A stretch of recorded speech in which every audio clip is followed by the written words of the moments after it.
What if Jimi Hendrix called someone the best guitarist in the universe? Then a party trick with a gun silenced him forever. 7 men built a band that fused horns with hard rock, defying every rule. 5 straight #1 albums. Then came the accidental trigger pull, the producer who killed their sound to save their career, and the Hall of Fame ceremony where the star refused to show. Decades later, they're still at war. This is Chicago's rise and fall. Chicago, 1967. The city was alive with contradictions. Raw blues clubs on the South Side, sophisticated jazz and smoky downtown lounges, and the political fury of a generation demanding change. In the middle of this chaos, 7 young musicians had a vision that made absolutely no sense. They wanted to build a rock band around horn arrangements. This wasn't just unconventional, it was commercial suicide. Rock and roll in 1967 meant guitar heroes and screaming frontmen.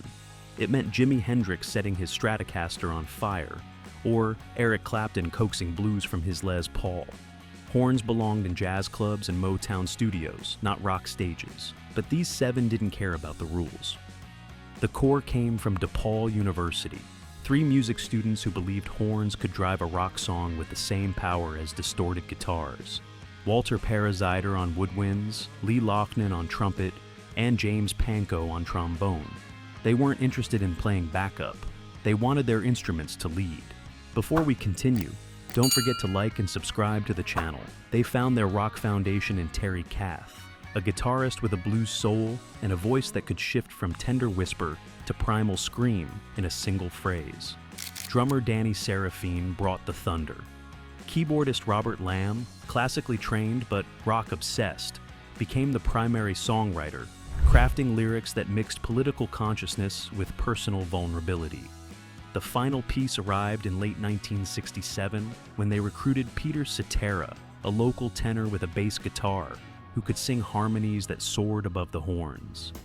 They called themselves The Big Thing, a name that barely lasted a year before they understood their true identity.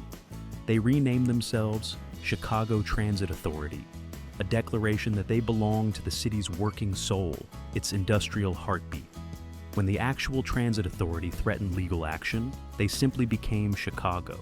The name didn't matter, the vision did. This wasn't about ego or stardom, it was about musical democracy. Every member equal, every voice heard, every instrument essential. But democracy, as they would learn, only works when everyone wants the same thing.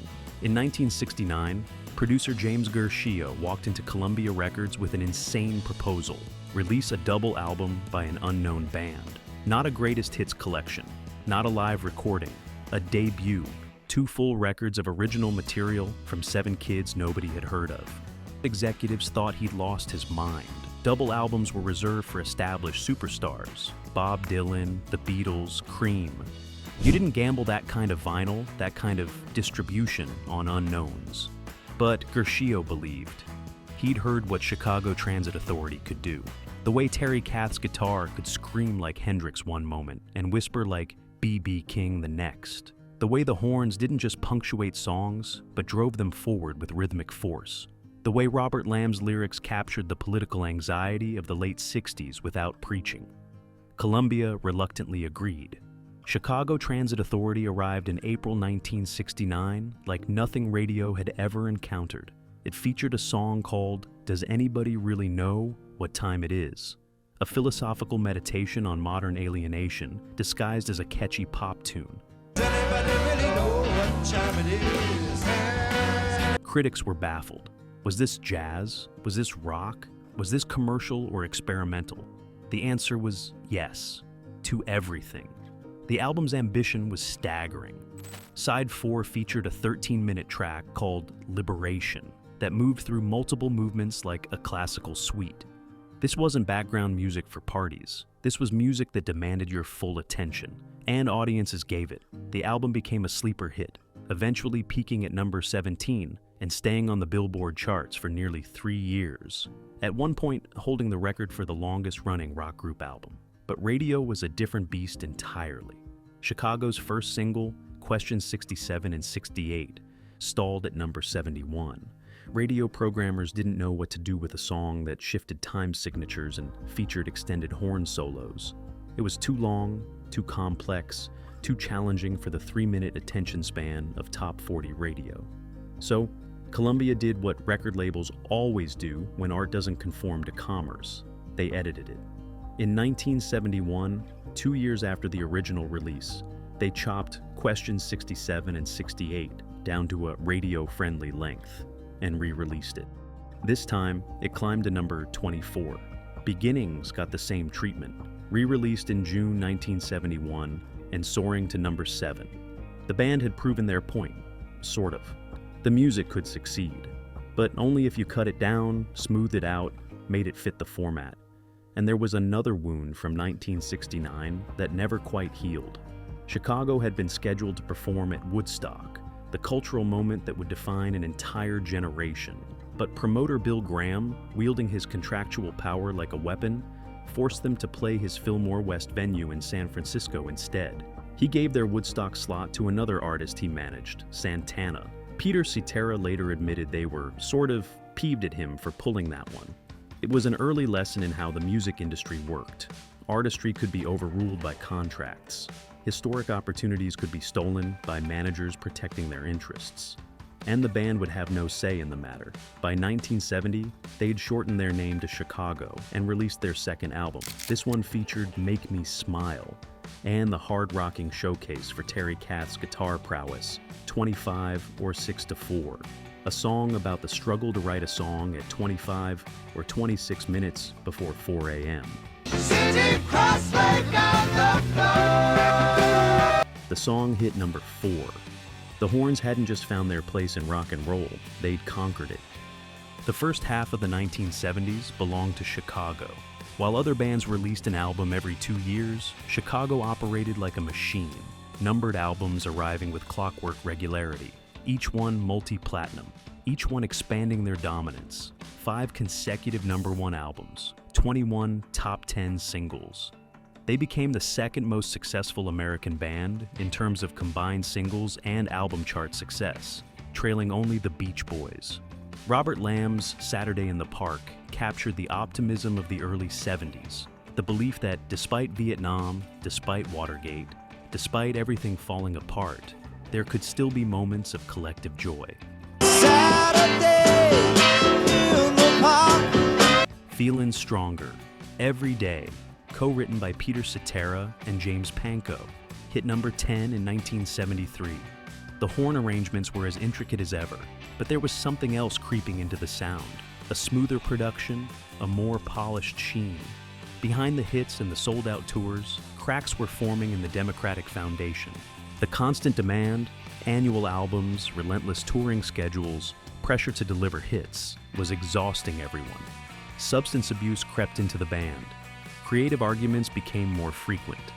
Producer Gershio noticed that the quality of contributions from longtime songwriters like Lamb and Pankow was declining. And Gershio, under pressure from the label for reliable hit material, increasingly turned to Peter Cetera's writing. This shift had its commercial payoff in 1976 with Chicago 10. The album featured a sweeping power ballad written and sung by Cetera, If You Leave Me Now. The song was different from everything Chicago had done before. No extended instrumental breaks, no complex horn arrangements. Just a simple, achingly beautiful melody about the fear of losing love. It became their first #1 single. It won them their first Grammy Award, and it changed everything. Columbia Records had discovered the formula. Peter Cetera's tenor voice, combined with emotional ballads, equaled massive commercial success. The label developed what could only be described as an insatiable appetite for more Cetera ballads. The other members saw what was happening. The democracy was tilting. One voice was being elevated above the others, not because the music was better, but because it sold more records. Terry Kath, the guitarist whose blues rock edge had always been the counterweight to the smoother sounds, felt it most acutely. His contributions, while still appreciated by the band, were being marginalized in favor of songs that fit the new direction. But Kath, respected by everyone from Jimi Hendrix to Jeff Beck, remained the band's most powerful advocate for their original vision. His presence alone kept the balance from tilting too far. Then, on a cold January evening in 1978, that balance disappeared forever. January 23, 1978. Woodland Hills, California. Terry Kath was at a party at a roadie's house, just days before his 32nd birthday. He'd been drinking, joking around, showing off his gun collection. At some point, Kath picked up a 9mm revolver. Someone warned him to be careful. Kath, always confident, always in control, removed the magazine to show the gun was empty. He put the barrel to his head and said, "What do you think I'm gonna do? Blow my brains out?" Then he pulled the trigger. What he didn't know, what nobody knew in that horrible moment, was that there was still one round chambered. The gun fired. Terry Kath died instantly. Lee Loughnane, the band's trumpet player, received the call. I took a call from our manager, who said, "Lee, are you sitting down?" The news spread through the music world like a shockwave. Jimi Hendrix had once called Terry Kath the best guitarist in the universe. High praise from a man who'd redefined what a guitar could do. And now, Kath was gone, in the most senseless, tragic way imaginable. For Chicago, the loss was catastrophic on multiple levels. Musically, Kath's guitar was the band's rock foundation.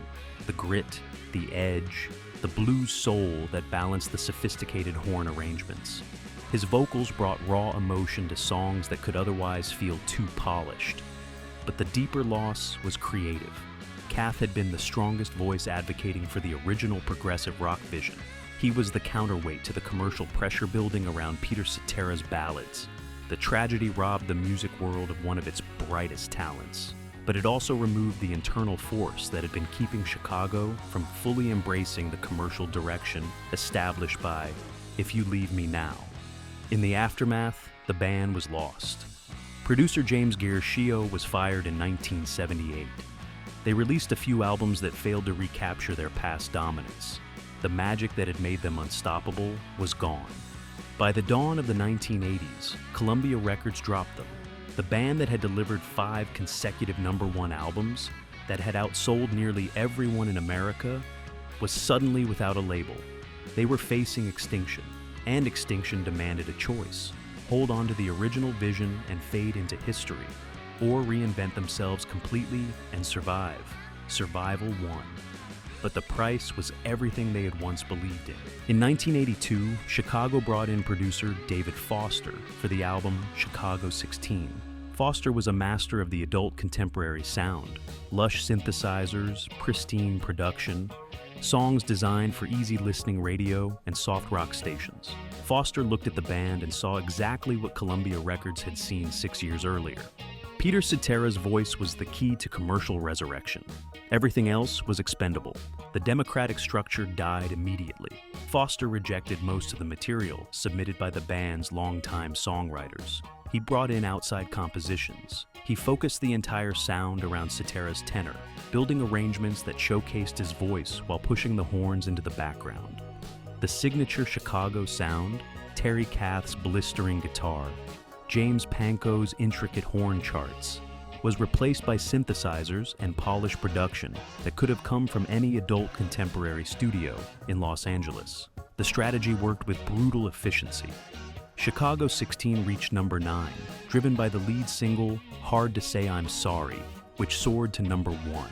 The follow-up, Chicago 17, reached #4 in 1984, spawning the massive hit, You're the Inspiration, co-written by Cetera and Foster. Financially, the band was saved. Commercially, they were bigger than ever, but artistically, Chicago had ceased to exist. What remained was essentially a David Foster band centered entirely on Peter Cetera's pop vision. The original co-founders, Robert Lamb and James Panko, watched their contributions marginalized. Years later, they admitted their sadness over the band losing its way in the 80s. But they also understood the reality. The commercial success afforded by the new direction guaranteed the continuation of their careers. Peter Cetera, recognizing that he'd become the band's commercial center, departed acrimoniously in 1985 to launch a solo career. His hits like Glory of Love proved he didn't need Chicago anymore. The machine Foster had built around him could operate just as well under his own name. The final blow came in 1990 when founding drummer Danny Seraphine was fired.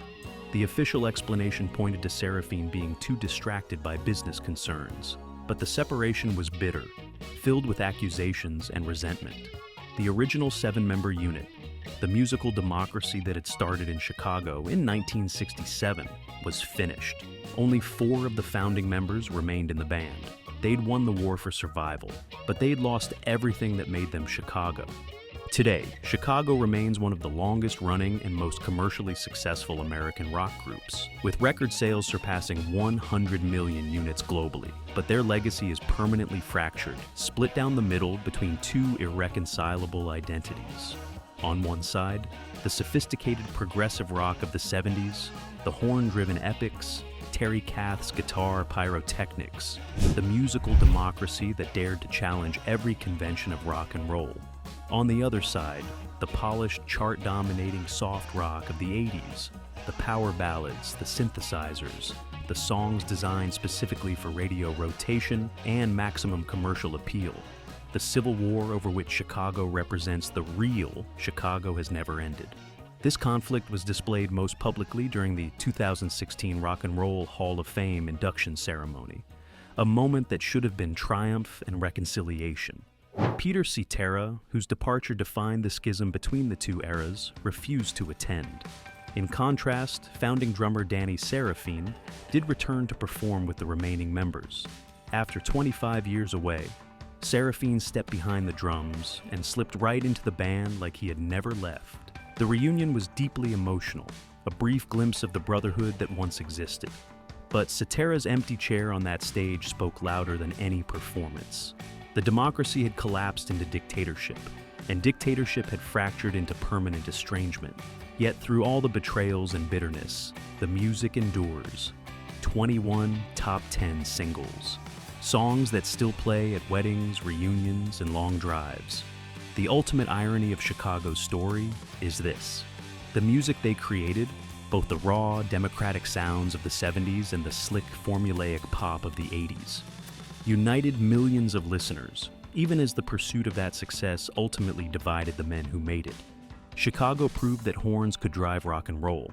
They conquered the world through democracy, then watched that democracy collapse under the weight of commercial pressure and personal tragedy. Terry Kath's death didn't just silence a brilliant guitarist, it removed the last defense against the machine. The band survived by becoming everything they had sworn not to be. What's your favorite Chicago era? Drop it in the comments, and don't forget to like and subscribe for more of music's most intriguing stories.